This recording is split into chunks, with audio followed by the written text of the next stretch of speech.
L'arche fut un Shiloh de Josué jusqu'à la fin de la période des juges, c'est-à-dire jusqu'à Élie et Samuel. Toute l'assemblée des enfants d'Israël se réunit à Shiloh et ils placèrent la tente d'assignation. Le pays était soumis devant eux. Josué 18, 1.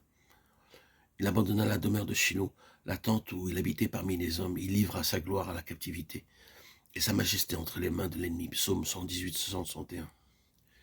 Les fils d'Élie, Ophni et Phinès, caractérisent le lamentable état de la sacrificature.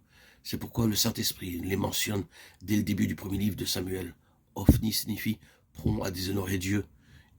Ils étaient des fils de Bélila. Les fils d'Élie étaient des hommes pervers.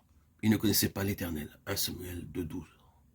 Ils méprisaient son offrande et déshonoraient Dieu. Ces jeunes gens se rendaient coupables devant l'Éternel d'un très grand péché, parce qu'ils méprisaient les offrandes de l'Éternel. 1 Samuel 2,17. C'est dans une période aussi sombre où la parole était rare et la vision peu répandue que Dieu prépara et éleva un Samuel pour être son porte-parole et son prophète. La parole de l'Éternel était rare en ce temps-là. Les visions n'étaient pas fréquentes. 1 Samuel 3,1.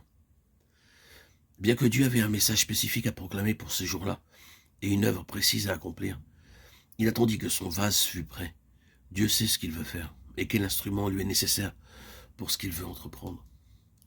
Aucune situation ne saurait l'arrêter, car dans sa préscience, il sait ce que seront les choses. Il a prévu les moyens pour atteindre l'objectif qu'il s'est proposé.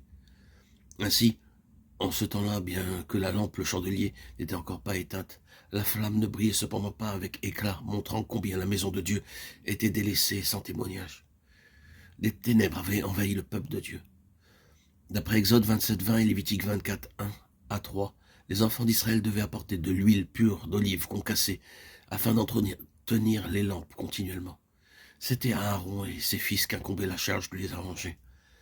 Ceci montre de toute évidence que le témoignage de Dieu dépend de l'obéissance et de la fidélité de son peuple. C'est alors que Dieu, s'adressant à Samuel dans le tabernacle à Shiloh, mit Élie de côté, fit connaître à son serviteur ses décisions arrêtées à l'égard de la maison du sacrificateur.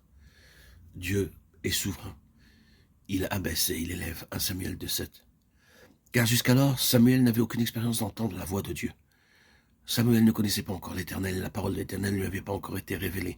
1 Samuel 3,7. Mais à partir de ce jour-là, l'Éternel continua à apparaître dans Shiloh, car l'Éternel se révélait à Samuel dans Shiloh par la parole de l'Éternel. 1 Samuel 3,21. Lorsqu'Israël fut battu par les Philistins, 1 Samuel 4,2, le peuple pensait que c'était en raison de l'absence de l'arche de l'Alliance. Aussi fut-elle amenée dans le camp au milieu de grands cris de joie. Cependant, la défaite fut encore plus écrasante, et l'arche prise par les Philistins.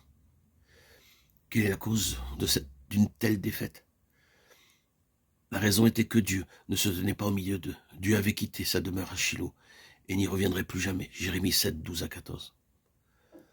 Si le Seigneur n'est pas honoré dans son peuple, il ne se tiendra pas avec nous. Car j'honorerai celui qui m'honore, mais ceux qui me méprisent seront méprisés. 1 Samuel 2,30. La sacrificature était profanée, le peuple vivait loin de Dieu.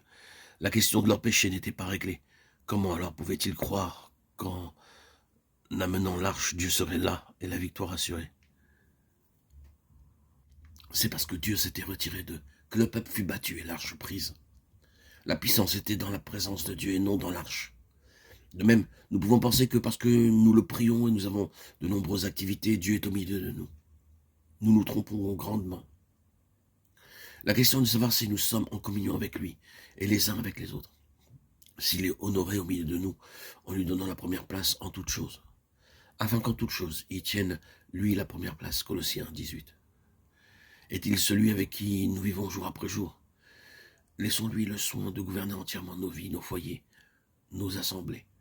Prosternons-nous devant lui, élevons-le, car il est celui qui siège et parle entre les chérubins. Alors, il demeurera avec nous. Il est le seul qui ait le droit de nous conduire. Il est notre Seigneur vivant.